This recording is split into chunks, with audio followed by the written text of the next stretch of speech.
This is my Odyssey, visiting the birthplaces of the U.S. presidents with pictures and fun facts. I'm Bob Henderson. The sixth president of the United States was John Quincy Adams, one term 1825 to 29. Quincy Adams is the second of four presidents born in Massachusetts, and he's the first of two father-son tandems to be elected president. You'll remember his father, John Adams, was the second president. Like his father, Quincy Adams was born on the property at what is today 133 Franklin Street in Braintree, Massachusetts, a part of Quincy, Mass. He was named after his father and his maternal grandfather, Colonel John Quincy. John Q. Adams ran for president in 1824 against Andrew Jackson, and he prevailed, but the contest had to be decided by the House of Representatives. Neither candidate got a majority of electoral votes, and the House decided in Adams' favor. The seventh president was Andrew Jackson, the man that lost the election 4 years before, but he got two terms of his own. 1829 to 1837. Jackson, known as Old Hickory, was the first Democrat to be elected president, and he's the first of three presidents born in North Carolina. He was born south of Charlotte in the Waxhaw district outside of Waxhaw, North Carolina, and he was born in the woods. The birthplace is marked by a DAR monument. That's the Daughters of the American Revolution. This is one of those birthplaces where you'd never wind up unless you were specifically looking for it. I'm in North Carolina heading out to the birthplace. I'm on Highway 1105, and the directions tell me, welcome to South Carolina. Just a few seconds later, those same directions tell me, welcome to North Carolina. This birthplace is truly on the North Carolina-South Carolina border. Jackson has his statue in front of the North Carolina Capitol building in Raleigh, stands next to the other two presidents born in the state of North Carolina. Well, Jackson, fun fact, lived most of his life in Tennessee at his estate there, called the Hermitage near Nashville.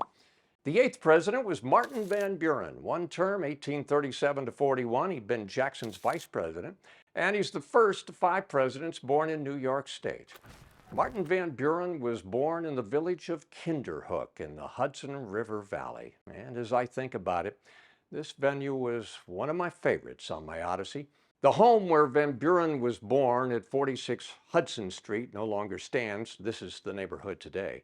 And interesting to me, the fact that Martin Van Buren was the only president who spoke English as a second language. After all, he grew up in the Dutch village of Kinderhook.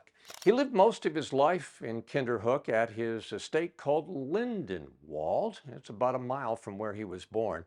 I visited the estate, now a National Historic Site, and when I got there, I walked up to the docent and I told her that I remembered when George H.W. Bush was elected, he gave a press conference the next day, and the very first words out of his mouth were, "I'd like to thank Marty Van Buren," meaning Bush was the first vice president since Van Buren to be elected directly to the presidency, and that was a period of 152 years.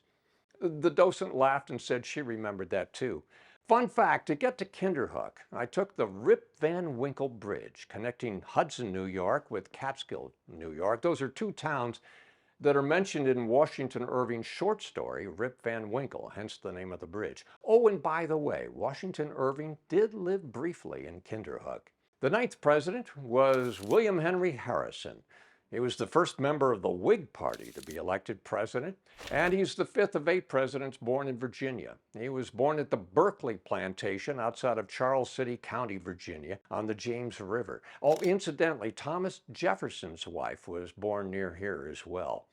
Harrison's father, Benjamin, was one of the 56 signers of the Declaration of Independence, and Harrison's grandson, who was named after his father, would become a president later in the 19th century. So the Harrisons, the only grandfather-grandson tandem to be elected president. William Henry Harrison became famous for winning the Battle of Tippecanoe in Indiana. And on a personal note, as a young boy attending Culver Military Academy in Culver, Indiana, I canoed down the Tippecanoe River 3 different summers.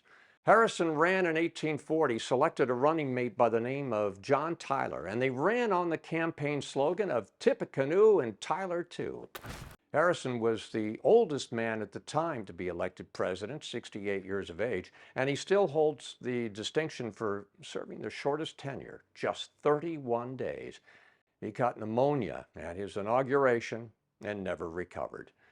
The 10th president was John Tyler, the vice president to Harrison. Served out the remainder of Harrison's term, 1841 to 45. And Tyler is the 6th of 8 presidents born in Virginia. And this I find amazing. He too was born in Charles City County, Virginia, just 7 miles from his running mate, William Henry Harrison. Tyler lived the last 20 years of his life nearby at Sherwood Forest. By the way, he was born at the Greenway Plantation in Charles City County, Virginia. That's on Route 5 there.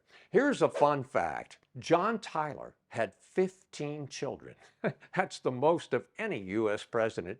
And his successor had no children. Let's look at the successor, the 11th president, a man by the name of James Knox Polk. One term, 1845 to 49. Polk was the second of 3 presidents born in North Carolina. He was born south of Charlotte in Pineville, North Carolina. The cabin where he was born is a replica. It stands at what is today 12031 Lancaster Highway in Pineville.